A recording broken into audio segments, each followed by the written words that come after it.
jiru sila akkamitti isiniin galle uummata keenya uummata Oromoo. Waan inni gatii Oromoo ta'eef irratti nu lamaa jira. Bira dhaabachuun dirqama. Ijoollee teenya ijoollee Ortodoksii ka Oromoo. Nurraallee hin gowwoomina. Mucaan balleessi aadaa qabna seenaa qabna. Akkaataa ilma keenya itti adabannu qabna. Aadaa keenyaa fi seenaa keenyaan akkaataa inni yoo barbaachisaa ta'e akkaataa adabbii saniinuu adabachuu dandeenya ilma keenya jechuudha. Ilma keenya ka jallate jallaa keenyallee qajeelfachuuf Oromoo ilaala. Uummatuma Oromoo ilaala. Kanarratti hundaa'uu qaba. Kaagam injira abbootiin amantaa kan jaraa waan hin taane dubbatan hagam tuqisa. Oromoo keessa amantaa hedduu jira. Amantaa takka irraa haga afurii sanii lakkoofsa. Kana ta'uu beekuun dirqama nurratti. Kana waan ta'eef nu martinuu gurbaa kanaaf akka agartee bakka hidhaatti illee bahu eegama illee nageenyi isaa akka eegamu kanarratti hojjechuu qabnaa jechuudha. Gurbaa keenya gurbaa lixaa ka wallaggaa tokko mul'atuma waan qabuuf waan komadii illee nyaattee miti. Nama mul'ata qabu yoo ishiin guutee ka fixxu ta'e qonqaa godhuu fi finfinnee isin yaa galu. Uummata keenya ka Oromoo ka Ortodoksii dhaamsaan isinii qabu kana. Uummanni Oromoo guutumaan guututti ammoo bira dhaabachuu qabu. Guutumaan guututti. Galatooma. Akka isheen nagaatii kanaa tura.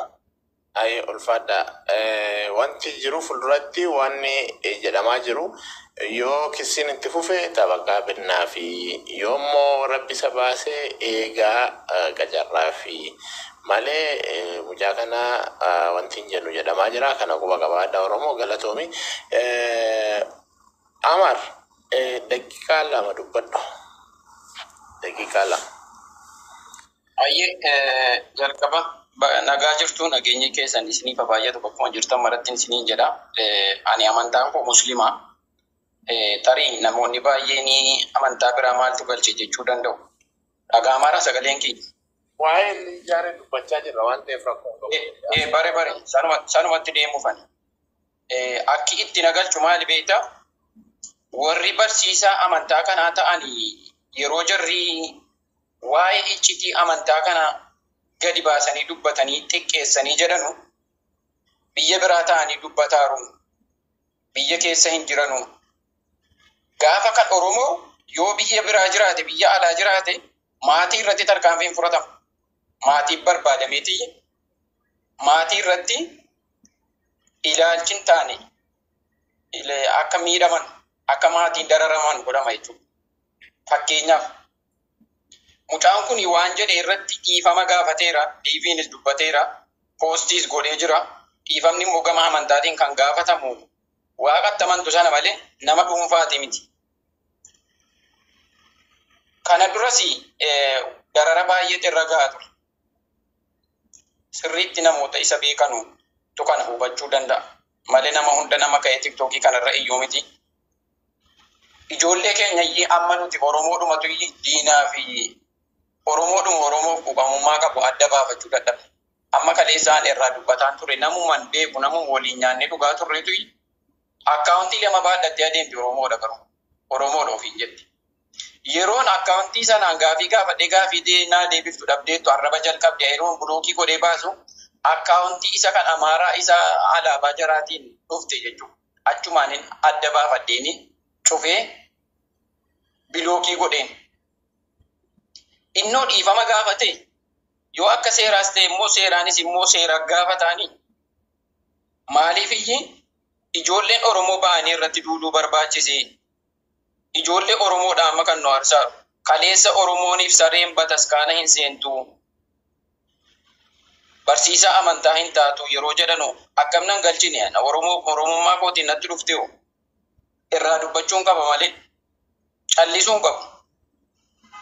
Warra kaleessa waan arge baadhattee biyya keenya keessa naannoftee dabtaraa waan arginu keessa hojjetaa turtetu hadda ijoollee keenya irratti olii gadi deemte shiraxattee karaa ittiin ijoollee keenya balleessitu barbaadde jechuudha. Kanatu nu dubbachiisanus hin callifnu.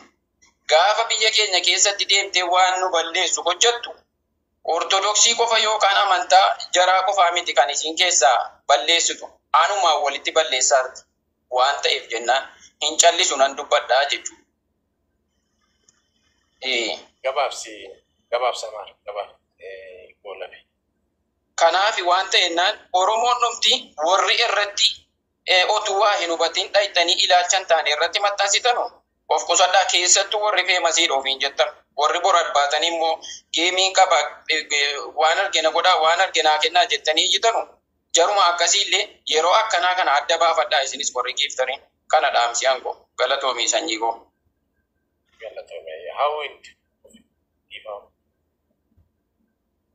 Okay, sanyii koo carraa kennuu keetiif galatoomii. Waa'ee lijaaru irraa dubbachaa jirtanii baay'ee galatoomii baay'ee si galateeffadha. Anillee wanneen jechuu barbaade asirratti lijaaree akkuma durallee asirratti dubbachaatiin ture waan amma taatee kanarratti dogongoree jira. Garuu yaa dogongoruu malee nama ta'ee namni hin dogongorre hin jiru. Mucaan kun dogongorus gadi bahee ifama gaafatee jira. Anillee amantaan ortodoksiidha. Akkana amantaa kootitti ifama godhee fi waaqayyoollee ifama isaa godhu. Mucaan kun afaan isaatiin gadi bahee ifama godhu hin gaafatin durattu laphee isaatirrattu yoo yaade jechuudha waaqayyoon ifama godhaaf. Garuu laphee isaatirratti yaadu bichaa hodoo hin ta'in gadi baheellee ifama gaafate. Ani wannummaan garaa kiyya na gube jechuudha. Mucayyoon kaleessa mana amantaa seentee sirbite yookiin immoo faarfatte ajjeefamuu qabdi fannifamuu qabdi barbadaa'uu qabdi jedhanii irratti wacaa tura suni guyyaa tokko yookiin guyyaa lama booda eenyummaa ishii qoratanii eenyu akka taate hidda ishii qoratanii tan isaanii gaafa ta'uu beekan marga jiidhaa hafanii fi shaamaa ibsanii fi akka aduun ishiin tumne jaanxilaa irra qabanii dibbee rukutanii ilil jedhanii dhiifama ishiidha godhan. Gaafa ilma Oromoo ta'eoo ilmi Oromoo gaafa dogongoree dhiifamni hin maluuf maaliif Oromoo waan ta'eef Oromoodhaaf dhiifamni hin maluu jechuudha. Oromoodhaaf du'atu malaa jechuudha. Akka kana taane Oromoo akka kana taane akka kana keessa jirraa jechuudha. Kanaafuu ani wanni garaa kiyya na gube keessattuu ilmaan Oromoo keessatti warri miidiyaa kanarra jirtan of eeggannoo guddaadhaan deemutu sinirra jira. Wanni amma garaa wacaa jirtan kuni sirrii miti. Seenaan wal nu gaafachiisa guyyaa tokko. Lijaareetti mana gumaa Hacaaluu seenee jettan. Lijaaree bichaa miti mana gumaa Hacaaluu seene. Oromoo kumaatama seene. Oromoo kumaatamni sun immoo maal barbaade akka mana gumaa Hacaaluu seenan guyyaan itti wal gaafannu hin dhufaa jechuudha. Seera feera qabna Oromoo, odaa qabna, gadaa qabna Oromoo, bakki itti teenyee wal gorfannu qabna Oromoo. Manni gumaa Hacaaluu eessadha? Mana gumaa Hacaaluu mana Joonii Maanyaa seenee mucaan kun Oromoo miti ajjeefamuu qaba, hidhamuu qaba, hidhaan itti cimuu qaba jedhanii mana banatanii dubbataa jiru. Namoonni hedduu keessattuu warri Oromummaadha sabboonummaadha isaan beeknu jechuudha. Kanaafuu ilmaan Oromootirraa dhaabadhaa. Yoo sana ta'e namni yooni wajjin hin taphanne jira. Oromoo ta'ee fi yeroonni hundi kanaafuu jechuudha. Kanaafuu Lijaaree dibichaa miti mana gumaa Hacaaluu seene. Oromoo kumaatamatu seene. Garuu Oromoo kumaatama kana guyyaa tokko bakka itti walitti qabnee isaan gaafannu qabna. Odaa qabna Oromoo, gadaa qabna Oromoon. Maal barbaada akka mana gumaa seenan hin gaafannaa jechuudha gaafa guyyaan gahe. Garuu mana gumaa seene mucaan kun jennee harka isaa micciirree diinaa kennuu hin qabne. Harka micciirree diinaa harkaa baafachuu qabna malee. Qabsoon ikkoo kanarraa eegaraa bara. Yoo ati gaafa diinni dhufee obboleessa keessa jalatti ajjeesu noo jettee fuuldura dhaabachuutu sirra jira. Barbaaddu siyaasaan gargar ta'uu dandeenya. Barbaaddu amantaadhaan gargar ta'uu dandeenya. Garuu Oromummaa walitti qabna. Oromummaa isaatiif akkatti irratti duulaa jira waan ta'eef noo jennee fuuldura dhaabachuu qabna. Diinaan ati diina keenya jennee itti himuu qabna. Har'as borus diina keenya jennee itti himuu qabna malee mucaa kana dabarsinee kennuu nurraan eegamu. Har'as immoo mucaa kana harka diinattis haa ta'u harka seerattis haa ta'u butamee fudhatamee jira mucaan kun. Har'a garuu akka achi keessatti dararaa guddaan irratti ga'u duubaa itti muddaa jirra Oromoon. Fala barbaadu fi nurraa dhabamee iyyinee iyya dabarsinee mucaa kana harkaa fuudhuun odoo nurra jiru akka isaan achitti isa dararan taasisaa jirra.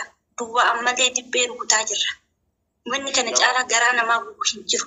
Wanni kana caalaa nama gaddisiisu hin jiru jechuudha. Mucaan amma seenee amantaadhaan Oromoo walitti buusuu barbaade taasisaa ture. Namni irraa hubatan yoo jiraatanii maa jedhee Jimmatti jedhee warra Shawaa jedhee mana amantaa Musliimaa seentan jedhanii ajjeesanii jedhe nama 7 ajjeesanii jedhe. Dhaggeeffadhaa Oromoo walitti buusuu kan akkas godhee eenyu dhalee warra Musliimaatu Musliima Jimmaatu akkas godhee namni kuni maqaa Musliimaa baafatee dhufe. Maqaa Musliimaa Umar jedhee qabatee dhufe jechuudha. As deebi'ee immoo Liyyaarid jedhee Liyyaarid the king. Samson miitii godhadhu. Miitii argu. Okay. Ifama abba. Miitii godhadhu. Maal jedhee Liyyaarid jedhe. As deebi'ee immoo akka miitii irra godhadhu obboleessoo. Ifama. Liyyaarid jedhe osoo ana ta'ee nana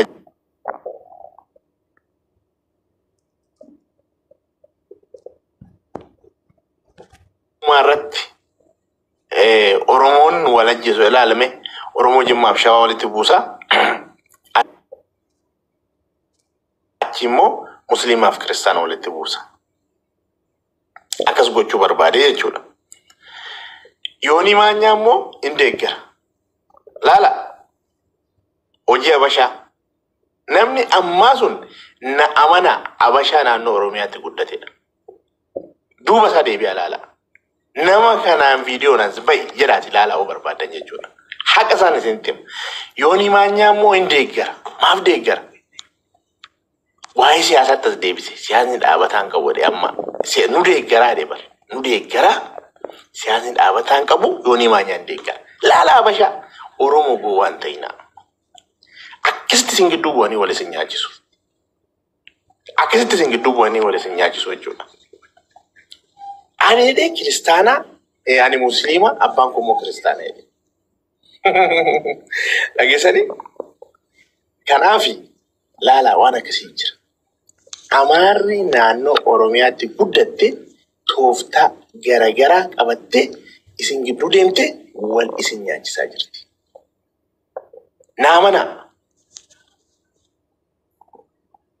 jarri osoo Liyyaarid ilaalu isiniif galuu dide malee obboleeyyan keenya amantaa Kiristaanaa keessa jirtan amantaa Ortodoksii keessa jirtan jarri osoo Liyyaarid isaan wajjin akka durii aartii isaan wajjin hojjechaa jiraate Liyyaarid taabota 45ffaa miti 46ffaa fi 50ffaa na godhattu soo jedhanii nati taabota keenya 45ffaa fi 6ffaa dha warra Amaaraa. Duulli isaan Liyyaarid irratti duulaa jiran duula Oromummaati. Diinummaa akka Oromootti qabaniifiif irratti duulaa jiru. Isin immoo Oromoodha waan ta'eef jara wajjin irratti hin duulinaa mucaa keessan qabaa gorfadhaa. Aballeessus maal isaa godhu. Sagalee ta'aa fi aaba'u dhiifama nu gaafateera. Mucaan kun hidhaadha aaba'u jedhaati irratti dubbadhaa. Isin hin jenne malee amantaa keessan xiqqeessuu barbaanne miti. Dhugaadha isin jaalanna obboleeyyan keenya dhiiga keenya isin. Ani Amaara as keessa gashee tooyi hin mariisisu osoo du'ayyuu ta'e. Na amana Protestaantii haa ta'u, Musliimaa haa ta'u, Ortodoksii haa ta'u. Oromoo garuu isa Musliimaas, Ortodoksiis, Protestaantis amantaa barbaadiyyuu haa qabaatu gasheen mariisiisa. Maaliif dhiiga koo waan taataniif? Kanaatiifi laala tooftaa diinni akka isin gidduu galeetoo yaasaa jiru jechuudha. Mee hin baay'isu seenaadhaaf hin kenna dhiifama seenaa.